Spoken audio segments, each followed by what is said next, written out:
ഒരാളുടെയും സ്വഭാവം എങ്ങനെയാണെന്ന് പറയാൻ പറ്റില്ല പ്രിയപ്പെട്ടവരെ. ഒരാളുടെയും സ്വഭാവം എങ്ങനെയാണെന്ന് പറയാൻ പറ്റൂല. ഒരാളെയും മടച്ചാക്ഷേപിക്കാനും പാടില്ല. ഇന്നലെ മരണപ്പെട്ടുപോയ ഒരു സഹോദരനാണ്. ഒരാഴ്ച മുമ്പ് കേരളത്തിൽ വാർത്തകളിൽ ഇടം നേടിയ ജുനൈദ് എന്നൊരു സഹോദരൻ. ഏതാണ്ട് സോഷ്യൽ മീഡിയയിൽ 44,000 ഫോളോവേഴ്സ് ഉള്ളൊരു ചെറുപ്പക്കാരനാണ്. ആ ചെറുപ്പക്കാരൻ ഉള്ളതോ ഇല്ലാത്തതോ എന്നെനിക്കറിയില്ല. ഏതായാലും ഒരു പെണ്ണ് കേസിൽ കുടുങ്ങി.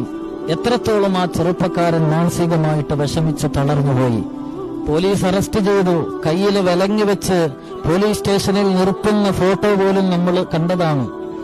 അതിനെതിരെ ശക്തമായിട്ട് പ്രതികരിച്ച ഒരുപാട് ആളുകളുണ്ട്. ആ ചെറുപ്പക്കാരനെ അനുകൂലിച്ചും പ്രതികൂലിച്ചും രംഗത്ത് കടന്നു വന്നവർ. ഏതായാലും ആരൊക്കെ ട്രോളിയാലും ഒരു വിശുദ്ധമായ മാസത്തിൽ അള്ളാഹുവിന്റെ വിളിക്കുത്തരം നൽകിക്കൊണ്ട് ആ ചെറുപ്പക്കാരൻ കടന്നുപോയി.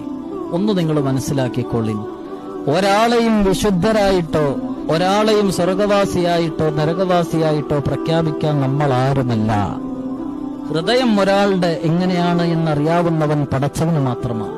ഈ കുറ്റം പറഞ്ഞവരൊക്കെ അവരവരുടെ അമാലുകൾ ആ ചെറുപ്പക്കാരന് കൊടുത്ത് അവസാനം വലിയ ആബിദായിട്ടായിരിക്കും ഈ റമദാൻ മാസത്തിൽ വിട പറഞ്ഞു പോയത്. അള്ളാഹു അവന്റെ പാപങ്ങളൊക്കെ പുറത്തു കൊടുക്കുമാറാവട്ടെ.